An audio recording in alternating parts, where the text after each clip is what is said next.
Bonjour Bruno. Salut. Salut. Alors pour commencer, quelles sont les grandes tendances social media du moment?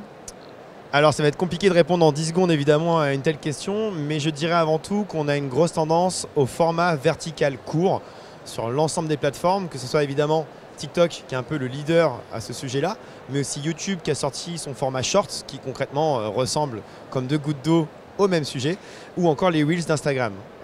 Ceci étant dit, on va peut-être le voir juste après, les Reels typiquement ne marchent pas aussi bien qu'espéré, et TikTok a quand même réussi à imposer un rythme, un nouveau format, une nouvelle façon de consommer le contenu qui est hyper intéressante. Donc je dirais que TikTok plus que jamais est surpuissant. Et il y a d'autres plateformes qui vont être intéressantes aussi comme LinkedIn, dont on parle de plus en plus dans le domaine B2B, notamment pour le tourisme. L'avion est souvent pointé du doigt, Ouais. je ne t'apprends rien. Tu Non. prends d'ailleurs de plus en plus le train. Exact. Serais-tu prêt, comme certains voyageurs ou influenceurs, à totalement abandonner l'avion? Alors, abandonner l'avion, oui et non.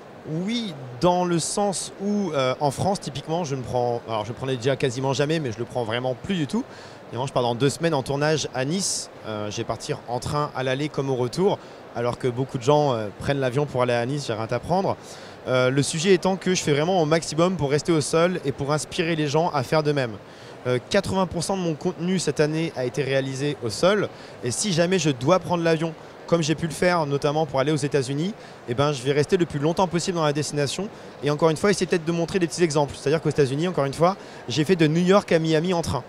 Donc c'est un peu inspirer les gens à voyager autrement. Je pense que l'avion va encore être là demain. Il faut être aussi honnête par rapport à ce sujet-là. Donc l'idée, c'est peut-être pas de dire plus jamais l'avion, mais si jamais je dois prendre l'avion parce que j'ai pas le choix, montrer les destinations en mode slow travel, inspirer les gens à rester plus longtemps quelque part, ne jamais parler de New York pour un long week-end. C'est un peu ma façon de voir le tourisme d'aujourd'hui et de demain à court moyen terme. D'accord, très bien. Alors le surtourisme existe et parfois les influenceurs sont accusés de contribuer à la surfréquentation des lieux. T'arrive-t-il pour des lieux un petit peu sensibles, des lieux naturels, Ouais. de ne pas préciser l'endroit que tu filmes ou que tu photographies? Ça, c'est un sujet qui est hyper intéressant. Et il y a d'ailleurs notamment WWF qui a fait une grosse campagne I Protect Nature, justement, qu'on devrait géolocaliser nos différents spots Instagram avec la localisation I Protect Nature. Moi, je sais que je fais hyper attention à ça. Je prends un exemple tout bête. Je suis allé dans l'Auvergne, là d'où je viens, là où j'ai grandi cet été. En Loire? Exactement.